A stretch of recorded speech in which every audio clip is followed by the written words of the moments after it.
Hi guys, Artiar here. So for today's, we'll be taking a look at Sword 7. So previously, we already looked at the Tiger Yin showcase.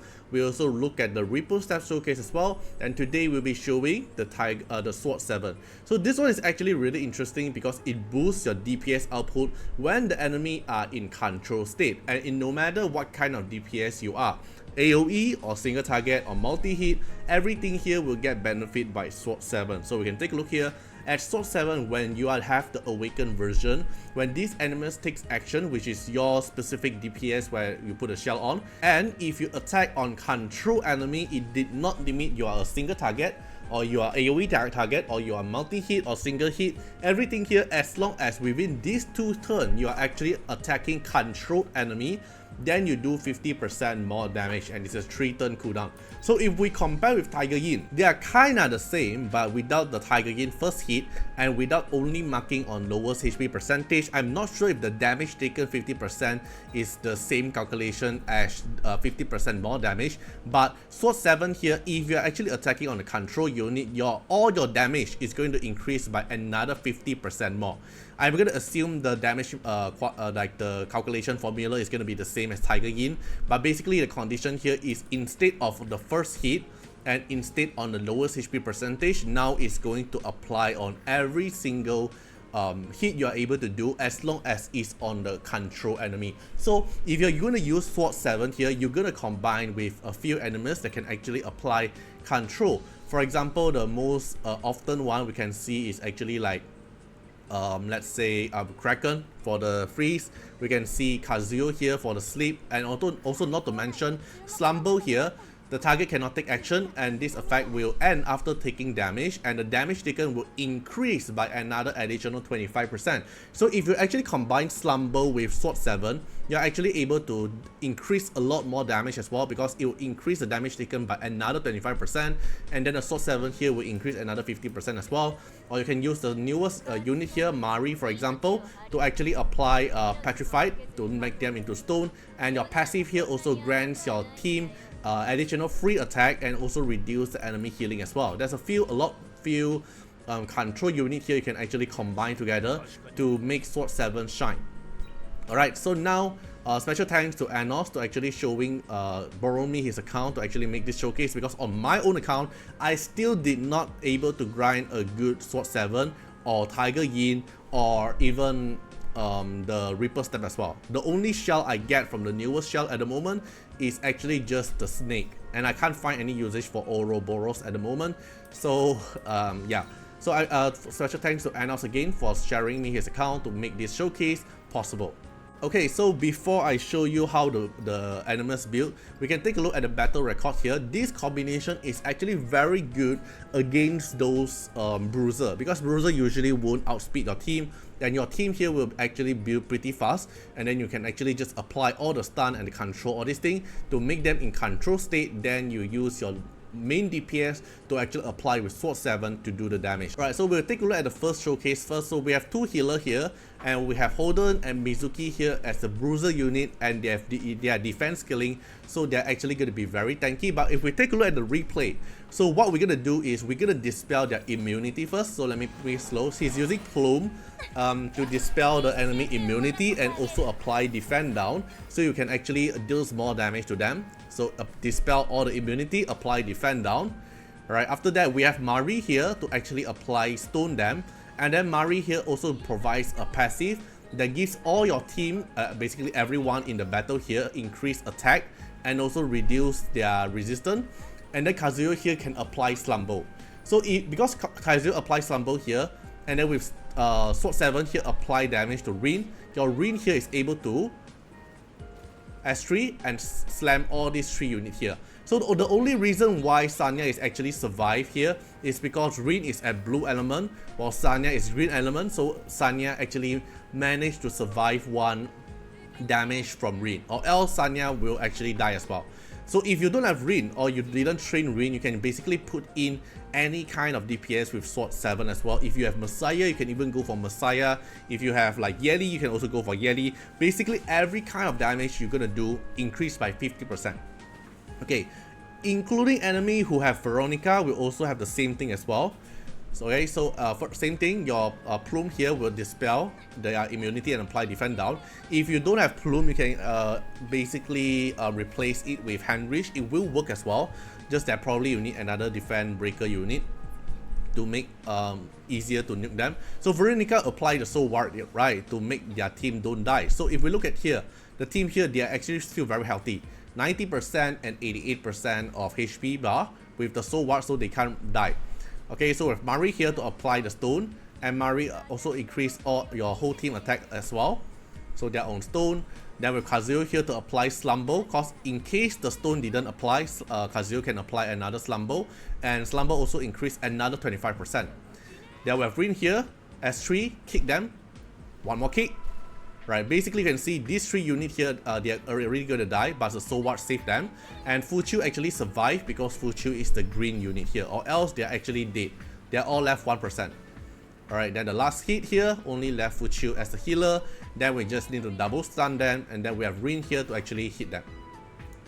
Okay, so everything here will be very, very smooth. So you can take a look here, another one. This is with Tiamat, fighting with Tiamat with a HP skill unit. Same thing, Plume is going to apply the Dispel and defend break. Then Mari will apply the stone and petrify them. Then Kazuyo apply sleep. Then Rin here will kick them. Okay, then Tiamat here already died. Right, then if the unit actually survive, then you're gonna repeat the thing. Apply Dispel again, then apply Control unit again with Mari. Then Rin kick again. Okay, so if you don't have Rin, you can replace with any kind of DPS as usual. So if enemy have Lilium, it's going to be the same thing as well. So even though Lilium can't get stunned, but because usually Lilium is not as tanky as the other Bruiser unit, so your DPS here will still able to one-shot them. Same thing, apply Dispel, Mari apply the stone. You can't stone Lilium, so you're not gonna get the damage bonus, but we're still gonna have Rin here to kick them and kill it. So left Sanya, Linglo here is still going to be the same thing. Alright, so it's actually very smooth if you apply the condition of control to the enemy. Okay, so same thing, we're going to fight like Rahu here, and then with Plume, anything here, it's going to be the same output as well. Alright, Plume, apply Dispel. Mari apply Stone. Okay, so the moment you fail to apply stone, you're gonna have Kazuyo here to have the second layer of control. Alright, one shot, left Sanya and Linglord. So Sanya here revive one unit, which is totally fine because you're still gonna repeat the same thing. You're still gonna apply the defend break and dispel again. Then Mari still stone again. Kazuyo sleep again. So there's two control RNG. Then you're just gonna chip them one by one. Right, so it's actually a very interesting team comp you can actually go try out. It's a very good combination for you to make a DPS with Sword 7, and the combination with the control unit, it actually makes a lot of damage. You will make the usual DPS, for example Rin, that cannot cleave the Bruiser, actually able to cleave them. So now imagine if Messiah actually have the Sword 7 build, it will make Messiah damage even higher level as well. Alright, so the first thing we're going to take a look here as the Rin. So Rin here as the AoE DPS, he is building with Swift Rush, Momentum and Swift Rate, because Rin skills the additional attack based on her speed, so you want her to be high speed, and then 100% crit rate with high crit damage as well. It's going with attack bonus, crit damage and crit rate as well. Okay, then the Sword 7 here isn't something too massive. You can still even improve the Sword 7 stats as well. 28% attack here, but you can improve the speed. You can also improve the final damage deal as well. So your Rin here might actually do even more damage with the Sword 7 combination. Okay, but you can also combine with Yeli. You can also combine it with Messiah as well. As long as a DPS, you can actually pair with Sword 7. Alright, then this is the Kazuyo build, because the Kazuyo build in game already changed it. So he did make a screenshot before it, so you just make her fast enough to be but slower than Plume to actually make the dispel first, and then high effect accuracy. Just basically the rest here, just focus on effect accuracy, and with Codex of Magic, so you can actually double spam the S3 if the enemy actually survive from the first wave. And then we're gonna have Mari here. So Mari here just basically faster than Kazuyo. You can see the speed. is 1 speed faster than Kazuyo, so you can apply the petrification first if you fail to apply the petrification, but Mari also applies resist down, so your Kazuyo can have a very high chance to apply the sleep because of that.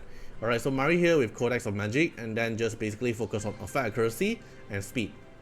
Then the next one is going to be our Plume. So Plume here, she's the fastest because if we combine the speed, Mari here is 320 and Plume here is 322. Just focus on effect accuracy and speed to make sure Plume here actually able to dispel them, dispel their immunity, so you can actually apply your control. Because the condition to make Sword 7 shine is actually through the control condition, then you can only do DPS. So this is the Plume build.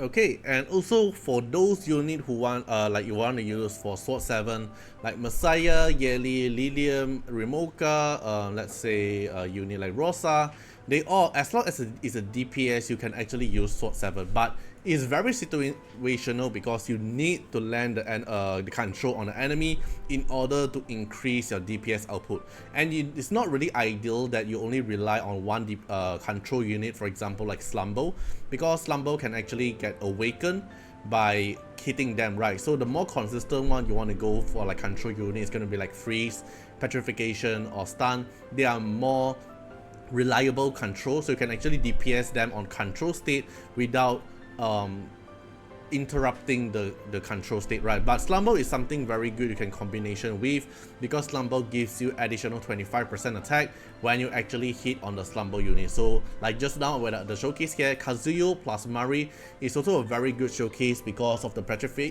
So even though you awake from Slumbo, you will still get stoned, and then Mari here also gives you free attack, so you don't really need an attack buffer for the team. So it's actually a very good combination in terms of like pairing with the Sword 7. But overall, this is the Sword 7 shell showcase. After I trying Tiger Yin, Ripple Step, and now this is the Sword 7. Sword 7 definitely feels like a solid DPS option, but more situational, depends on the enemy, because the enemy needs to be controlled, while Tiger Yin here can focus on any kind of target as long as it's actually the lowest HP percentage. It's a very good combination like with Lilium to actually ensure you kill someone, while Sword 7 here is a more situational shell, depends on if you can build a team comp with the DPS to combine with the control unit. Alright, so hope you guys enjoyed the video and hope this video actually help you guys out. Feel free to comment down what you guys think about it, and see you guys in the next one. Bye bye. Special thanks for the direct support on the YouTube membership. So for the benefactor of Artiar, which is Trent Ken, thank you so much for your support. And for the supporter or patron of Artiar, which is Louis Schneider, Agni, Wang Tamer, Ziggy, Kamaruki, Sunwaltz, Rimu, Chawny, Antonio Winterspoon, First Law, D&D, thank you so much for your support. And special thanks to the Super Thanks MVP, HMZ Riggs, thank you so much for your support. Special thanks for the direct support on the live stream super chat for the latest 10. Thank you so much for Code Wilderness, Calamity, Agni, Love Fatima, Fatima Little Underwear, Bloods, Riku Fred, Chawny. Thank you so much for your support.